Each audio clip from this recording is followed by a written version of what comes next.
to go over isometrics. What are they? Why do we do them? And why you pick the accessory work you pick. And how to do that more efficiently based off kind of having a model for that.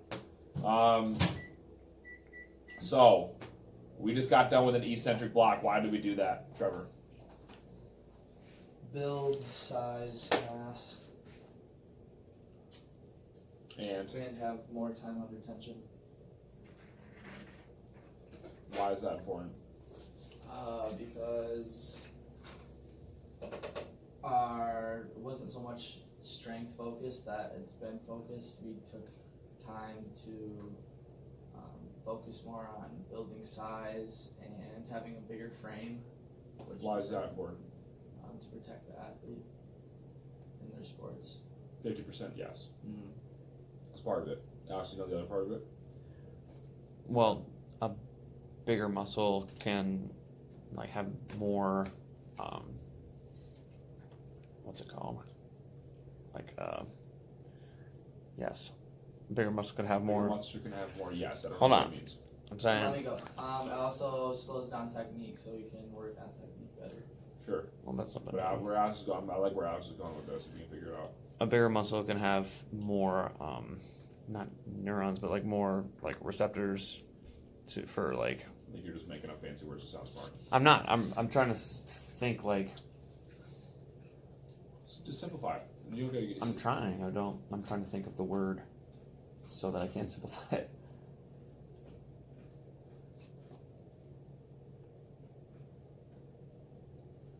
Like a bigger muscle can. I mean, obviously it makes you bigger, makes you stronger, but it gives you the more ability to output. Yes. Yeah. Yes. Think about it like this: if we had 5 coaches, and then all of a sudden we had 10 coaches, 5 of them were good. Those other 5 are kind of crappy, but they have the potential to eventually be good. Right. Okay, so when you create a bigger muscle, you create a muscle that has more fibers. Fibers. That's the word. When you have more fibers as a whole, that gives you more potential for a bigger contraction because your nervous system will stimulate the whole muscle to contract versus your old muscle only had so much ability to contract because it was only so big. Okay, so we do eccentric phases because, yeah, like you said, time under tension is good. We rip apart muscle fiber, it grows back bigger. All right, so there's a hypertrophy component. There's also a neurological component with how you learn technique and ingraining really good movement patterns into people. But then it's like also like that's a third of the contraction. So basically we do eccentrics so that we can utilize isometrics, right? So we like we said, we tear this muscle down and make it bigger. Right now what we're doing is we're solidifying that via isometrics. And I'm just going to read out of the book most of the time here today because he keeps this really simple and it's really nothing crazy, but essentially the isometric phase is the energy transfer station of all muscular actions, where you absorb eccentric energy, right? Anytime we do anything in sport, you have to do an eccentric absorption phase first before you can go ahead and apply, right? I can't land and then re-jump if I don't absorb the jump to begin with, right? Otherwise you're gonna bounce off the ground like a rock and you just like kind of sit there like a slam ball, versus like a bouncy ball. So turning absorbed eccentric energy into explosive concentric actions. That's basically what sport's all about. That's what we're trying to do. So why is the isometric phase so important as it relates to dynamic athletic movement, and how do you train athletes to improve it? Think of isometric, right? Like it's an exaggeration, right? Because every muscle contraction has an isometric phase. And it's really hard to pinpoint it because you can think of any exercise in the world. They all have an isometric phase, unless it's purely concentric, like sled work. You're just pulling or you're just pushing, right? There's no reload. But anything where there's a down and there's an up, there's the briefest moment in time. If you were to hook somebody up to a machine and watch the spike of activity of muscle, there'll be a quick little blip in between the down and the up, and that's going to be your isometric phase. Right here, this little V in the book. That very, very bottom of the V is the isometric phase on an EMG reading.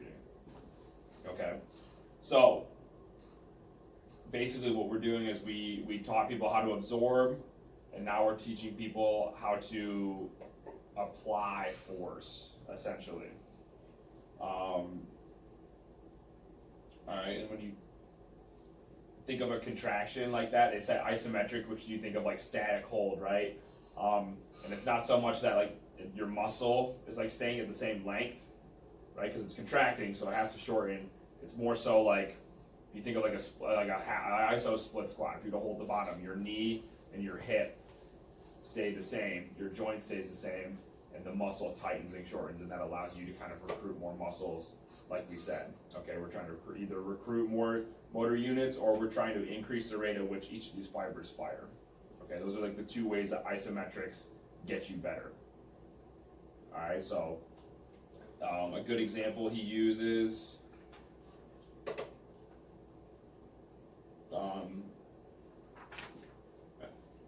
is like if you ever play the game at the carnival where you sledgehammer down and you try to ping the lights at the top, right?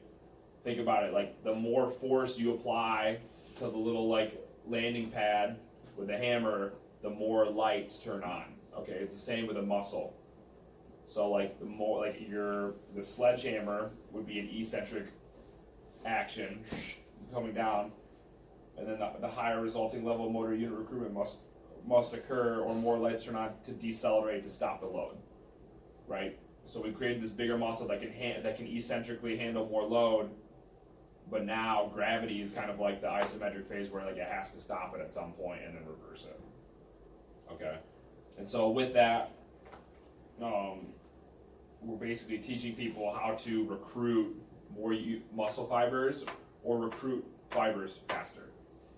Okay, that's very general. This stuff's a lot more complicated, and like I encourage you guys to come grab this off the shelf sometime and just read the section I bookmark on isometric. It's a couple pages, but it would really help you, because like there's rate coding, which is like what I just said. Like that's when you would increase the rate at which each of these fibers fire, which increases the muscular tension. Okay, so like that's a neurological process where, and so is recruiting more muscle fibers. So like getting more motor units to kick on and do their job, like the little light pole at the fair. Like that's also a neurological thing where they're two separate pathways. So it's like you're not necessarily training both at the same time.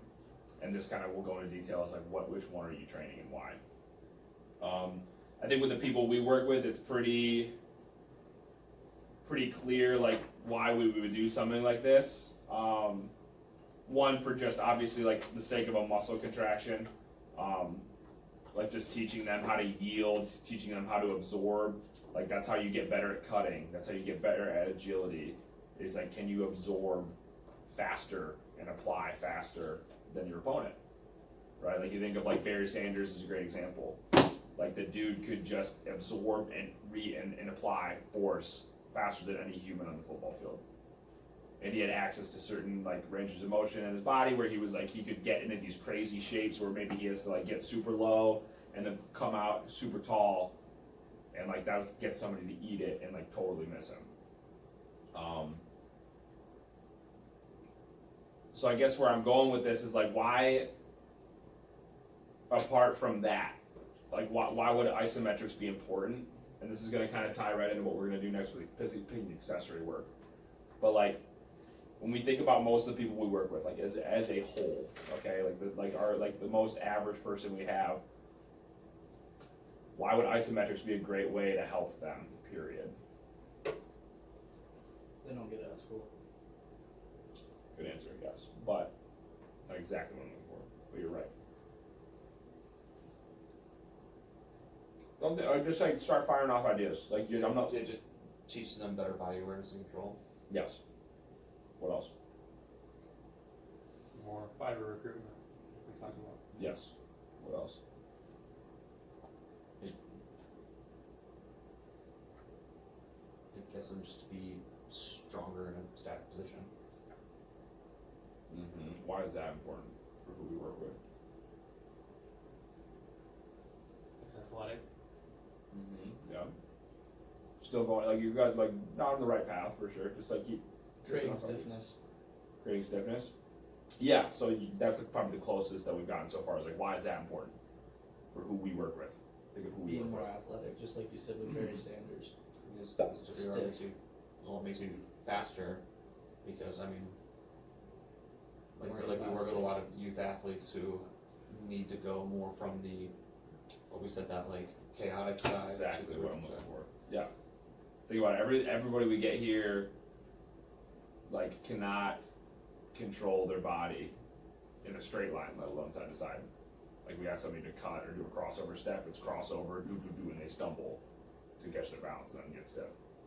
So, isometrics are kind of like the way to like tighten somebody down, right? Because we can do eccentrics all day, but if they can't isometrically do anything, like or they isometrically do anything, if they can't isometrically like contract something to reverse it, like we just gave them a bigger muscle that doesn't do anything for them.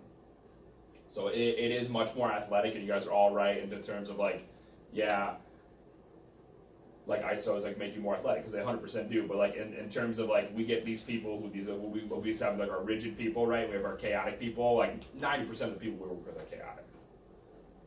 So it's like when we take a chaotic person, and like I said, this transitioning, it's like when we're picking accessory work and stuff like that, or like even just blocks like this where we're focusing on isometrics, it's like it's super important to cue like the importance of this, or one just because they need it, and two,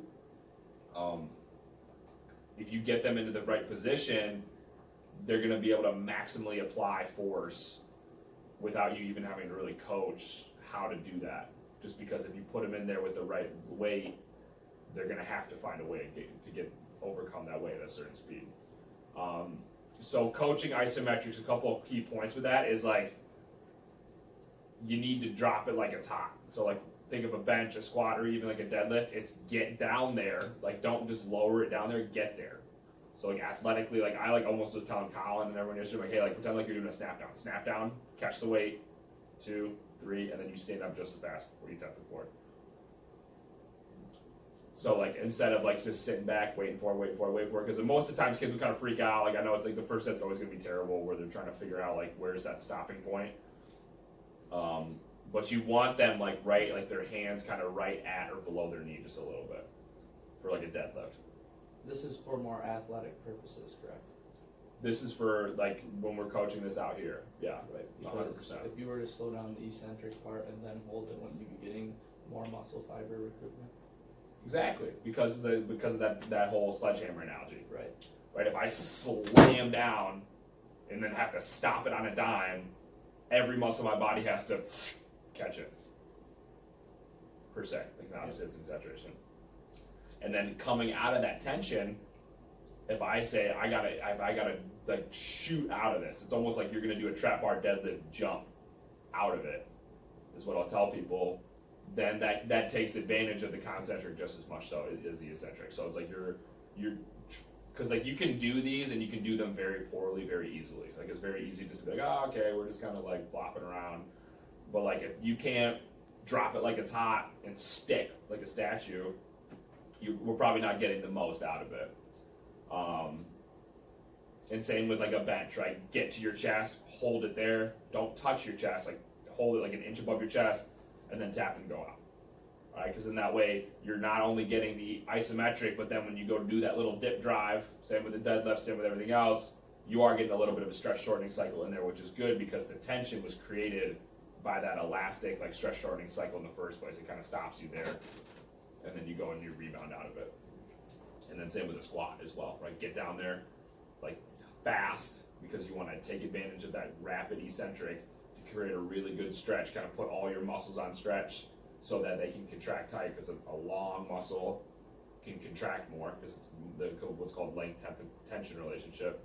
Like if you stretch, like if I stretch over my head with a med ball throw and then I throw it versus if I just take it and throw it, like I'm going to throw it more forcefully if I stretch first.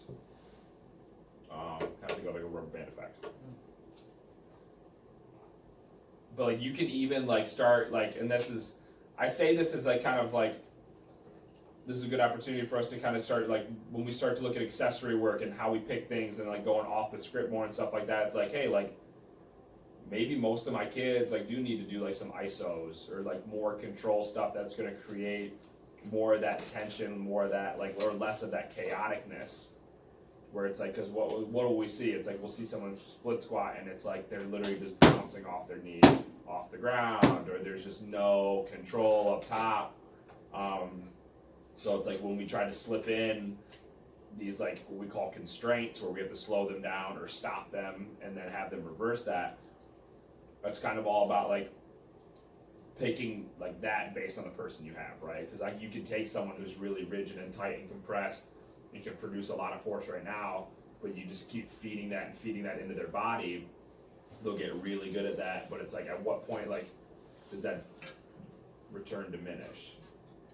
Like I don't think the way Eric's built right now, I don't think we need to be driving eccentrics and isos and stuff like that into him. I think you need to position him into a zone of what you like an expansion zone, right? How can we like set up his body to receive air, to just kind of fill up his tissues and allow him to move better, rather than just kind of ratchet him down with more tension, more load, more speed and stuff like that.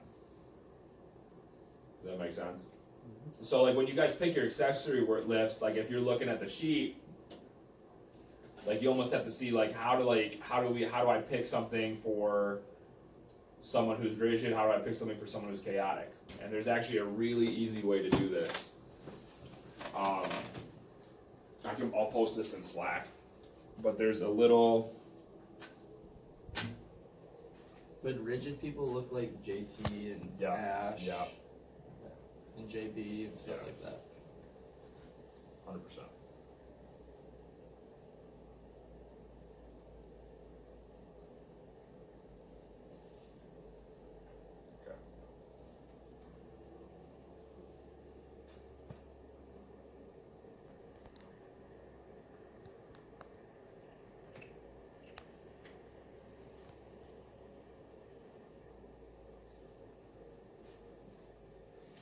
Okay.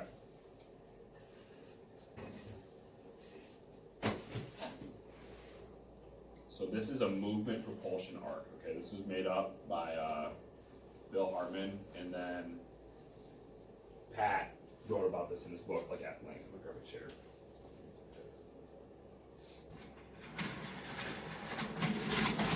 So if you Did you skip? No. we're not there yet. Okay. What do you think I skipped? Wasn't there 4 pieces of the pie and you only have 3? Nope, it's 3. So there's zone 1, which is actually down here. So I'm gonna focus. Because this is technically like Together. a zone, yeah, if you will. It's early, so it's like this would be 1, 2, and 3. All right, and this like I have a picture of it, so like I'll show you guys kind of what I'm talking about. But basically, you have this would be 0 degrees, 60, 90. 120, and then 180. So, as an example, we'll turn everything sideways real quick. If I'm sitting here, my arm at my side is at 0 degrees right now.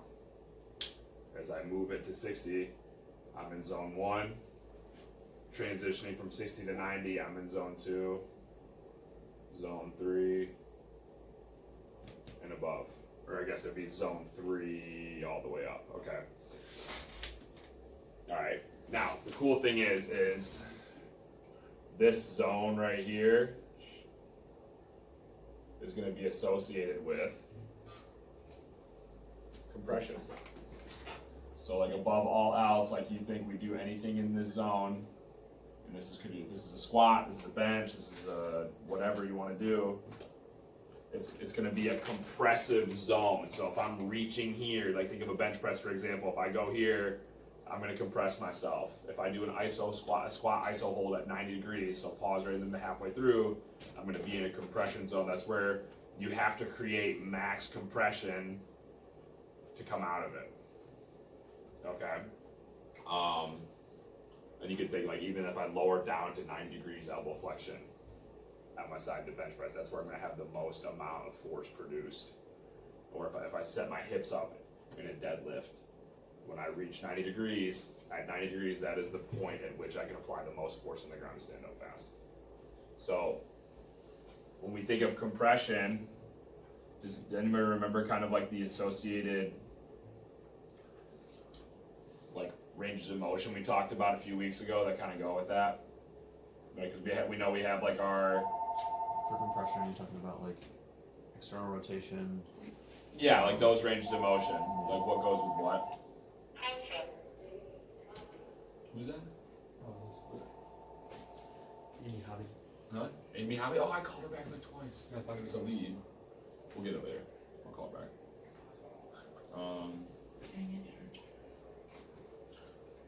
So Range of motion associated with compression. yeah. So is it, So anything think of exhalation. so internal rotation. Yeah. Oh, Yeah. It's called internal rotation. What's it called? Extension. Extension. I just keep thinking about like throwing the ball forward. So Yeah. Yeah. Pronation. pronation Yeah. and let's go. Adduction. Yeah. Thank you guys. You guys go. And then actually, the last one here is there's dorsiflexion as well, which doesn't really make sense until you see it. At least it didn't to me. That's ankle. Yeah. And then this is also going to be think of like these are going to be your concentric actions. Or concentric contractions, or what you could call like an overcoming. So, when we're in this like 60 to like. So all of these would be considered compression strategies? Or just all just contributing factors to compression? They have to move together. They can't not, usually, unless you're compensating. So like think of as I step off my back foot, my foot is in dorsiflexion, I'm moving into extension, IR, adduction, all that good stuff as I toe off and come into the next step. Same thing.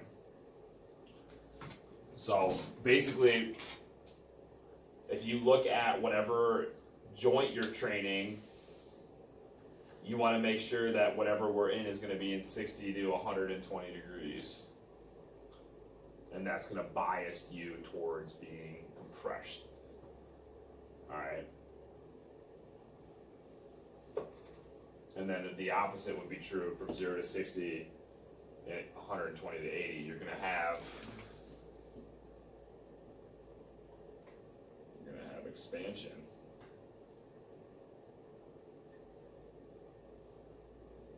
Inhalation. PR. Abduction.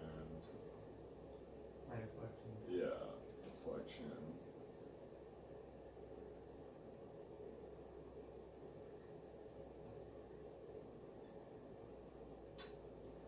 It's going to be eccentric.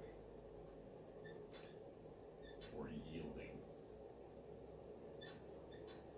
These last are kind of interchangeable. Okay. So,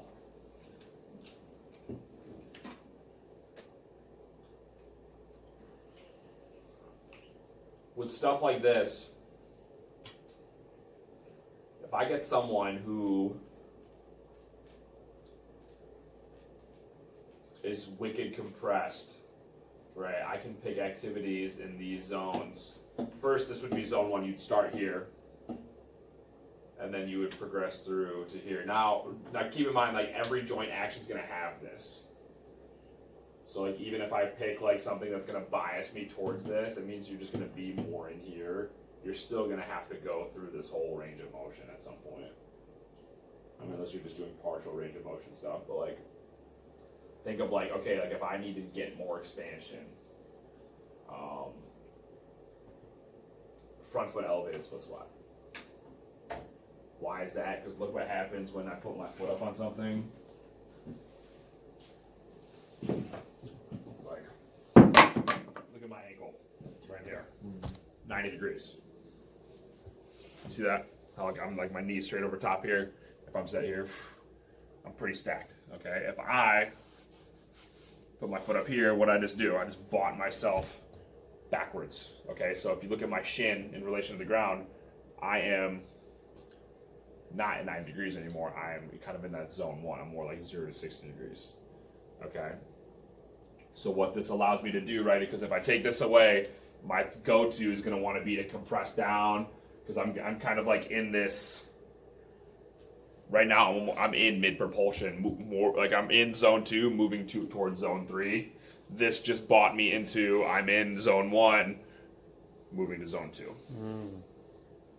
Okay, so like this is great for people like you, right? Because like you're like if you wanted to get some more kind of range of motion back in your hips, and like like, hey, like why would we ever do a front foot elevated split squat for someone? It's like, hey, if you get someone who's really tightened down and like blown up, right?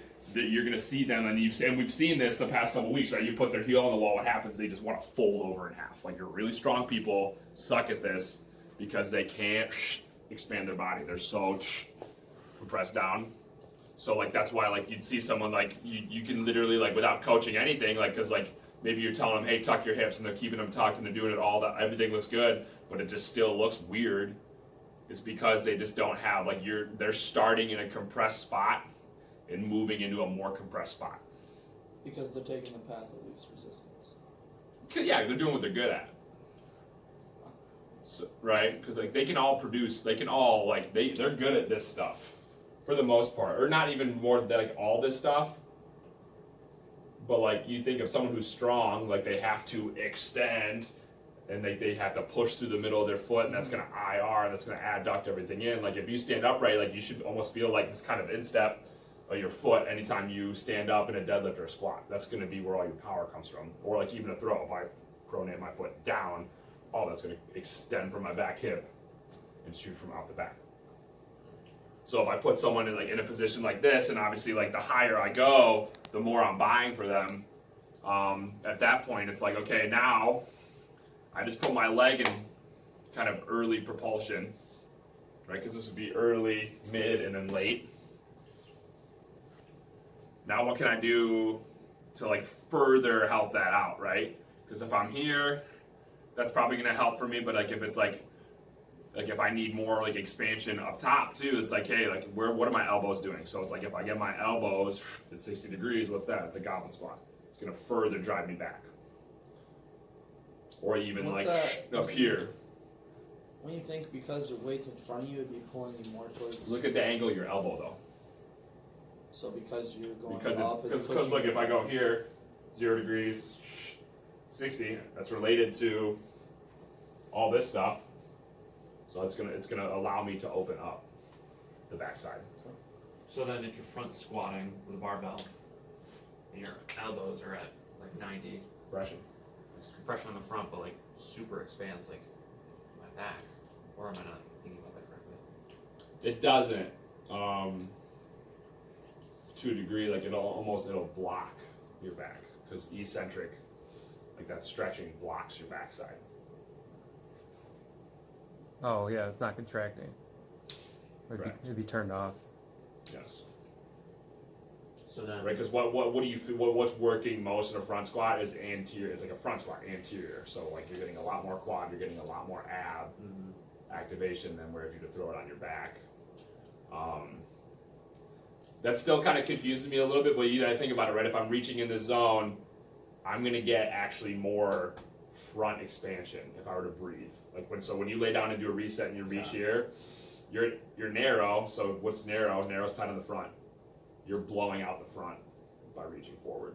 If you come down here, that's gonna clear out more down here. If you come up here, that's gonna clear out more up top. So then going along with what I said, if we jump into an overhead squat where we're trying to be almost 180, like would that help some people? That's gonna be like upper pump handle, chest expansion. Like you're gonna get more expansion up top here, and you're gonna get more expansion in your higher T-spine, so like closer to your neck. Okay. So for some people, it's great. Yeah, 100%. It just depends on like where on the spectrum. Someone's super compressed, like, and they can't even like get to. Yeah, so then you start at 60, and then you work your way up the continuum until they can. So it's literally what you just call graded exposure, to the degree of where like find where they work, like find what they can do, and then just slowly progress them into the next spot. So starting like goblet squat, like what is Zercher squat? You can be like a good spot just for like. Zercher is the same elbow. thing. Yeah. So like think about this: when we have people like really hold the weight in front of them, you're doing a Zercher with a goblet. Yeah. Just a higher weight or a lower weight but a higher position. Lower weight, higher position. But like the whole point of getting your elbows in front of this is it allows you to expand in the backside. So like people like me who are like completely like constrict, like I'm like front to back, I'm locked on both. So like I have tightness on the front, I have tightness on the back. That squishes me wide.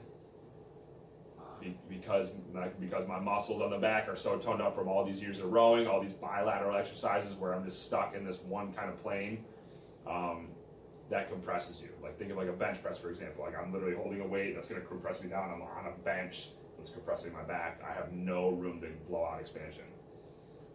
I.e., you throw in dumbbells. What do? You load here. You get expansion on the back side, and then I have expansion on the front side here. And I'm literally just alternating in the zone. Like that's why like stuff like that is so good for just restoring movement, like pulling and pressing, alternating, gives you rotation back. So like we do that in accessory work because if we do other stuff, I don't want to completely just lock somebody into this one like dimensional zone like that. So then with like something you were saying, like with an elbow reach, like if I'm doing a low reach, that's going to drive me more back, right? And if I hold something, but then if we change the angle here, that is good for most of the people we work with, right? Because that's going to be that compression zone where they're at 90 degrees. That's going to allow them to produce more force. And that's going to put them into a spot that's going to tighten them down. So like I think of it like this. It's like this is like where adults need to live, and this is where our younger athletes need to live.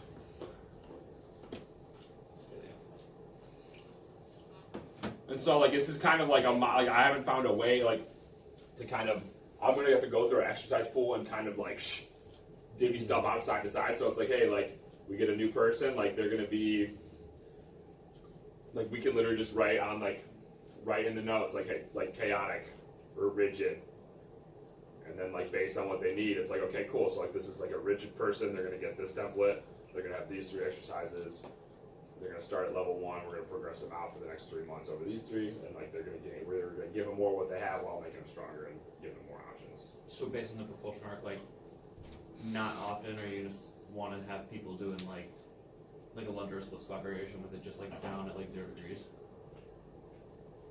Well, that's fine because better that than overhead. I mean, but like for like yeah, that's a lot easier than overhead because what's going to happen is actually you're tightening down the side, so you're going to be able to expand front to back. Right. So then like that's better for people who need more expansion, but then like everything just in between that number 2 zone for. Yeah, like think about it like this. Like you're probably like. I don't know. Maybe I'm just speaking on my butt here a little bit, but like this is going to be more probably like lower body stuff to the degree of the like I'm going to get most of my reaching here and holding. That's great. But like if I want to get any of this, I'm probably going to do that via pulling and pushing. So landmine presses, 120 degrees.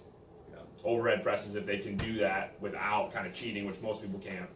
But an Arnold press is good because it works through this whole range of motion where not only am I going through this arc, but I'm also alternating between IR, IER, and IR, and I'm moving in a zone that kind of glides with how your shoulder's supposed to move in general as you go up these propulsion arcs. Yeah. That's the only reason we do it. Big guy knew what he was doing. What? Said the big guy knew what he was doing. He did. So, because like everything in this like is what you call a fractal system. So like what happens at my big toe, this happens at my big toe. Yeah. But then also when I walk as a human, it happens at my legs, my trunk, my body as I rotate. Like all this stuff is happening all the time. And so you get kinked up somewhere though, that's when you start to kind of buy in more. So it's like, hey, like I don't have a lot of IR, so I picked up excessive amounts of ER to make up for the fact that I can't do that in the first place. I.e. Olympic weightlifting, catch a snatch, their knees are literally pointing this way, right? Like they are so like out here, right? But what they did is like essentially that's an IR compensation. Like they went so far out because they don't have any, like that they're able to still produce compression via excessive amounts of ER. Which a true Olympic lifter will have their thigh completely on their calf. It'd be in a nice yeah, so spot. that's like a good, like that's a healthy amount of flexion, but it's like I said, they make it look like they're so ER, but like what's probably happening at their hips is probably more relative like internal rotation more than anything, where you're just like, that doesn't make sense to me totally, but I was listening to something like that this morning where I think that's just a huge gross overcorrection. Yeah. Can I ask to be used as an example for, so I'm narrow up top. Yeah. I want to expand. What exercises, would it just be bench press? Because you're talking about, that's what put you where you are, where you're like expanded side to side, or you're compressed front to back. Yeah, so you gotta think like you wanna block the front and the back. Yeah, like that would be great, I'm sure. Okay. With no arch, like if you Right. if you elevated your feet on something and like kind of what we would tell the kids and just feel your back. I think that's where I compensate. Yeah, heavy presses what would that do? The gravity and the weight would smush you down a little bit and it kind of flatten you out a little bit, for sure. And over time, you would adapt to that. Because with an arch, then it's going in the arch where that's where the space is going. You're creating like a spring. Yes. So if you take that out, then it has to go up here. Basically. Yeah, expand. your low back is trying to be your rib cage. Yeah. That's why it hurts so bad. Correct. So then, can you just elevate your feet to on the bench then? Yeah. You could, but he would get more leg drive out of like that's so like a hook lying position. What you're saying? Is that what that's called? Yeah, hook lying is where you bring your heels into your butt, almost like set up like a glute bridge, like a floor press. Yeah. We have kids do hook lying floor presses. Gotcha. If he would just elevated his feet up, like put a mat or two or like a bumper plate or two underneath his feet when he benched, he would still be able to drive through his legs. Whereas if you take the legs away completely, like so, like if, for someone like him who needs to be flattened, more load's going to be better, right? Because 315. yeah, because like heavier weight is gonna smash him to the bench. So he's laying on the bench, that blocks off the front. He comes down and he compresses the front side of his body. That blocks the back. So when he breathes, if he's like everything's like his chest is blocked, air has to fill here as he's lowering the weight. So if he's breathing in, and his chest is getting eccentric, right? He's stretching his pecs as the bar comes closer to his chest. That's gonna block the front. Back is blocked against a bench. His air has to come out to the sides and expand him laterally. That's why I've never benched 315. That's the only reason. That's the only reason, right? So I could do our same program, eccentric block, then isometric, and with bench press. And Yeah, for sure. And it's like probably get huge. probably, but then you got to look at like what other what limitations do you have? Yeah. Because then like think about this: if I hold the bar, I'm living in IR right now. Yeah. So probably. So it's like so then your accessory work would be like, okay, like I'm gonna try to buy back some stuff by doing more neutral grip stuff, or like when I'm doing my pulls, Yeah. I'm gonna finish, and that just kind of evens it out. So it's like that's how like you see like powerlifters like elbow stuff, shoulder stuff is just from living here. Mm-hmm. And so as soon as you give them back a little bit of this, like and they can get out here, like it was the same thing I was dealing with all summer. Like we did so many pull-ups during the kettlebell challenge, and leading up to that, I think I did a 12-week pull-up program where like I just didn't have any shoulder ER or scap IR or whatever it is. Plus the swing is all Yeah. right Yeah, here. I was living. Yeah, it was all right here. It was like a huge grip component. As soon and I was trying to do all these wrist curls and like these rotations, but that was trying to do this when it was really the problem was up here It's the whole at my chain. rib cage. Mm-hmm. And so like what you can do then is like I just as soon as I like put myself, I literally just found a position where I could get here and just breathe. Like I just needed more zone 3 expansion up top because I was so compressed from all the pulling, all the volume, all the tension in my upper back. as soon as I got that tension up top to kind of just let go a little bit, do pull-ups pain-free. Mm-hmm. Crazy. Or I could just do pull-ups like this, and I do 8 of them, and like the pain would be gone. Yeah. When you do this though, do you lose strength? Like when you get that IR or ER? Yeah, so it's like, what do you Close, want more? Do you want because if you're gonna chase an extreme at anything, you have to sacrifice something in return. That's why power lifters aren't working on getting They don't back care. that. They don't care. They just want to get bigger. That will probably take numbers down to a degree. For younger people or less trained people, no, not at all. I think it's gonna raise Right. people up. But when you're thinking in terms of longevity, this is like a really good concept for programming for adults, really, or just more advanced athletes as they get there, because then it's like, College age, you know. yeah, like you're driving in certain things that you just want to make sure you're gonna keep them healthy. It's like we don't want to take away what they already have, but at the same time, like I said, like at what point is like strong enough for a girl?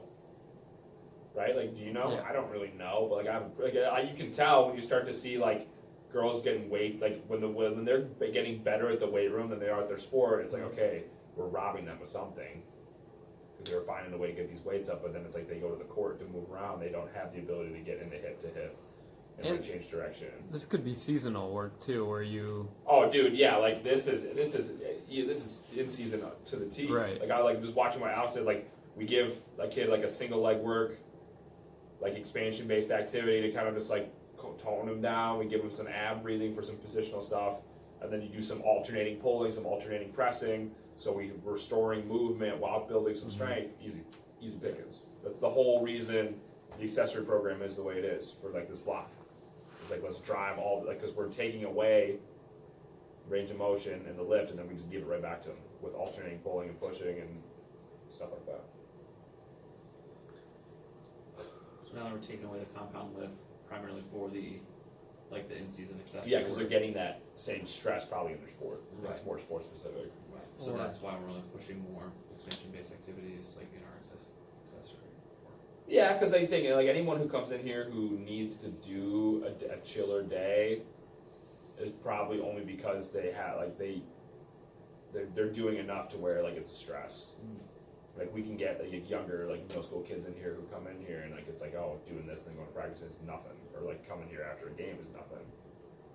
But yeah, my bet would be like, okay, like they probably do need some expansion based activities. Just globally, this is going to help them kind of feel better. Yeah. Because like that's what a reset is. A reset is typically it's like, are you compressed or you expanded? Gives you the opposite. You stand up, you're like, whoa, I just feel different. It's like that because you finally just gave your system a little dose of what it needs, like the kind of the yin and the yang. You're living in yin when you need a little more yang. most kids are seated all day too.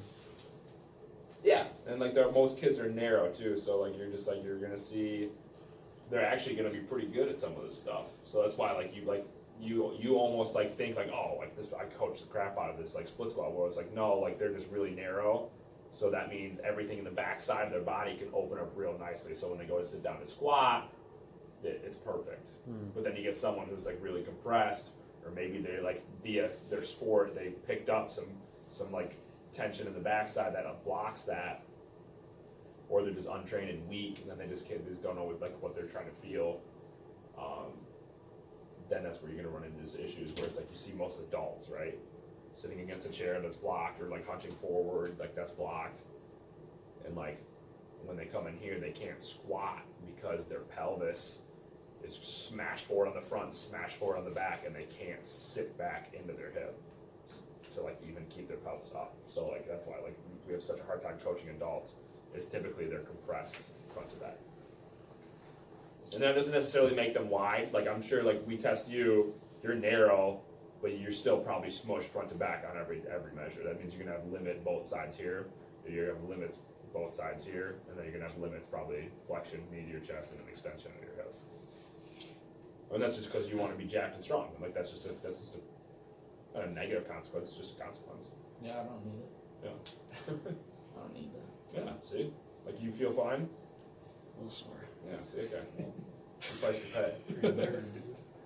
This stuff's weird, I know, and it's like this literally just kind of opened a door to where you're like, I don't even know how I'm gonna be able to even implement this, which is fine. I just want you to think like, I don't want you just to think that, oh, this person needs a front foot elevated split squat because it's the third tier and it's probably the hardest. It's like, well, no, it's like, dude, if they're already like super floppy, like you're giving them more floppiness.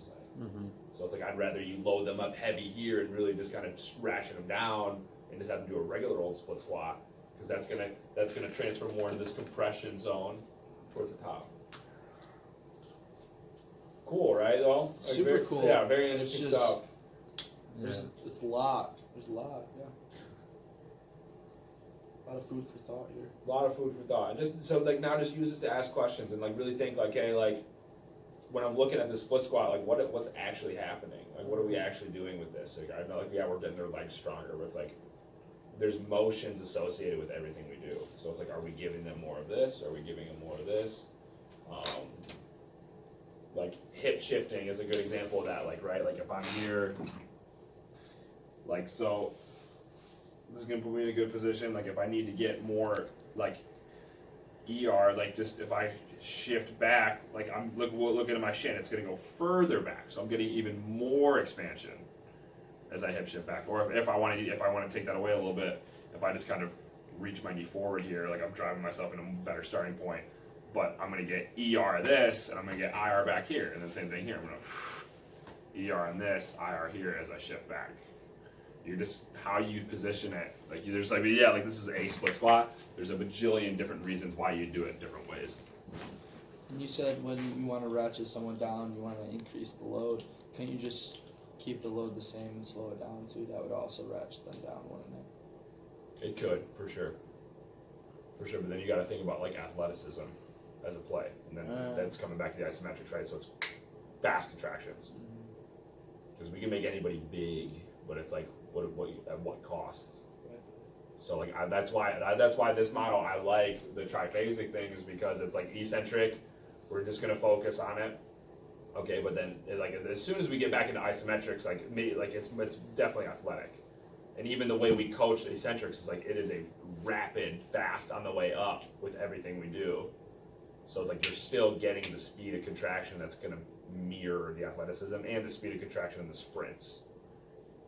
So it's like we have to keep that high, like that. Like so, the intent of how we coach is what makes the program, right? Like we can put in 5x4 ISO hold, but if they're just sitting there, they're flopping or they're slowly getting down there, like then we're just like that's not like I just tell people like can you move like that in a sport and be successful? Can you slowly get down in position, hold, and then jump up kind of like half-assly? Like no, like it's like it is quick. It's like everything's sharp, stiff. Like it's got to be. And so like you train like that, you're like odds are the transfer is going to be there. So you're talking for like from a deadlift perspective, like you're saying like they pick up the bar and then like and like Yeah, so tap and then come back up. right. Yeah. So instead of just like be back here. Oh no, dude, get down there yesterday. Yeah. Okay. Because what happens is when you drop like that, you are so rapidly stretching your hamstring and your glute that as soon as you go to stop, it's like it's going to be put on that. Like I said, like so your knee and your hip just stop. That's going to make the muscle shorten and catch. So if you think about it, like from here to here, that's really what we're going after. If I go back here, like it's got to be there. Otherwise, like I'm going to fall, or I'm going to drop the weight, or I'm going to pick it up somewhere I'm not supposed to. Makes sense. So like the rapid stretch is what makes the isometric so successful, first and foremost. Also, you have to turn off, like I'm standing. You have to turn off muscles to be athletic, to like shift position. Yeah. Like we talk about Barry Sanders, like he's also able to turn off half his body when he needs it. So exactly, and that's the whole point of this is like everyone moves in a gradient. So like if I cut right, I have to get stiff on my right side and shift into my open space on my left. So it's just like it's the same thing like the front to back, right? If I'm holding the weight in front of me down here low, I'm gonna open up my backside. My front side's gonna tighten down a little bit. Like a good example of this is like if what was I gonna say with that? It's like that like what you said was a great example. Like you have to move into tension. Like you bend over, touch your toes, right? Front side gets tight, back side opens up so you can stretch down and touch your toes. So like if people can't do that, that's why they're not usually good at being like agile or moving well, is because like maybe like they're so tight in one area, when they go to move back to the left, this still stays tight and just like it stops them. They can't like fluidly get in and out of cuts because they're so tight side to side. Like narrows, for example, right? They're tight side to side, which squishes them sideways and blows them out front to back. So like ideally you're gonna get like people with like these optimal angles who like Barry Sanders, like who knows what his rib cage looks like, but like odds are he probably had phenomenal just access to his hips and his upper body.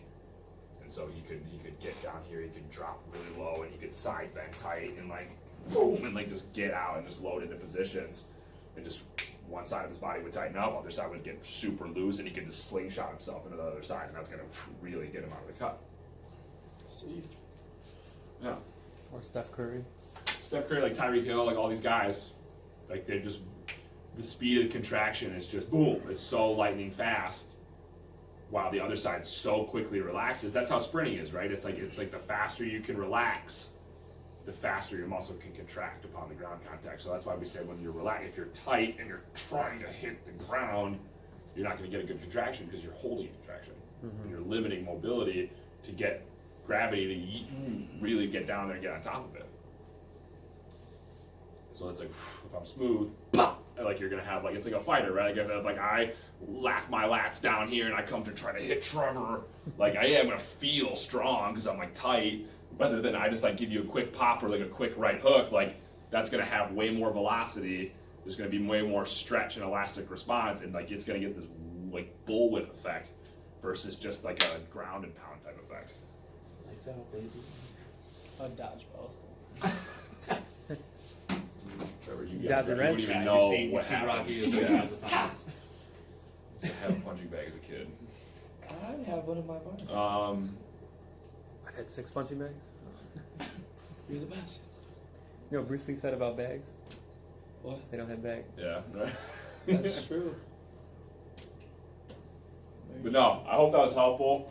At least it'll get you guys thinking a little bit. Colton's really gonna like this. Colton Yes. Clute. I'm gonna send this to Colton Clute.